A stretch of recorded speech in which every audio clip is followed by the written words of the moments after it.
அங்கே வேறு சில பதட்டமான சுச்சுவேஷன்ஸ், வேறு சில அசம்பாவிதங்கள் அந்த மாதிரி எதுவும் நடந்துடக்கூடாதுன்றதுக்காக தான் நாங்கள் அவாய்ட் பண்ணோம்.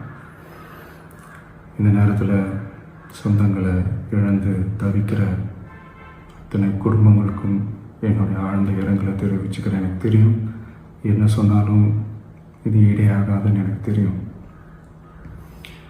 ஹாஸ்பிட்டலில் ட்ரீட் பண்ணிகிட்ருக்கிற எல்லாருமே சீக்கிரமாக க்யூர் ஆகி வரணுன்றது இந்த நேரத்தில் நான் வேண்டிக்கிறேன். கூடிய சீக்கிரமே உங்கள் எல்லாரையும் நான் சந்திக்கிறேன். இந்த நேரத்தில் எங்களுடைய வலிகளை, எங்களுடைய நிலைமையை புரிஞ்சுக்கிட்டு எங்களுக்காக பேசின அரசியல் கட்சிகளை சார்ந்த நண்பர்கள், தலைவர்கள் அனைவருக்கும் என்னுடைய நன்றியை தெரிவிச்சுக்கிறேன். கிட்டத்தட்ட ஒரு 5 மாவட்டத்துக்கு பிரச்சாரத்துக்கு போனோம். இந்த மாதிரி எதுவுமே நடக்கல. ஆனால் கரூரில் மட்டும் ஏன் எப்படி நடக்குது, எப்படி நடக்குது? மக்களுக்கு எல்லா உண்மையும் தெரியும். மக்கள் எல்லாத்தையும் பார்த்துக்கிட்டு இருக்கிறாங்க.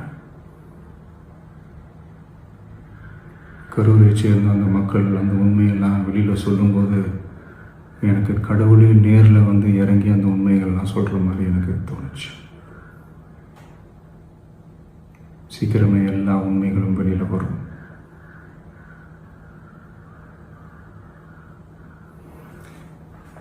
எங்களுக்கு தரப்பட்ட இடத்துல நாங்கள் போய் அந்த ஸ்பாட்டில் நின்று நாங்கள் பேசிட்டு வந்தோம். அதை தாண்டி எந்த தவறும் எங்கள் சைடில் நாங்கள் எதுவுமே செய்யலை.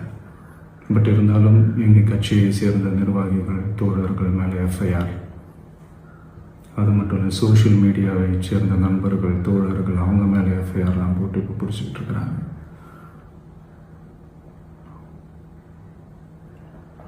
சிஎம் சார்,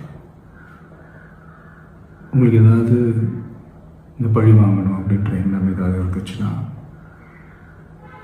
என்ன வேணாலும் பண்ணுங்க. அவங்க மேலே கை வைக்காதீங்க. நான் ஒன்று வீட்டில் இருப்பேன், இல்லை நான் ஆஃபீஸில் இருப்பேன். என்ன வேணாலும் செய்யுங்க. நண்பர்களே, தோழர்களே, நம்மளோட அரசியல் பயணம் இன்னும் ஸ்ட்ராங்காக, இன்னும் தைரியத்தோட கண்டினியூ ஆகும். தேங்க்யூ.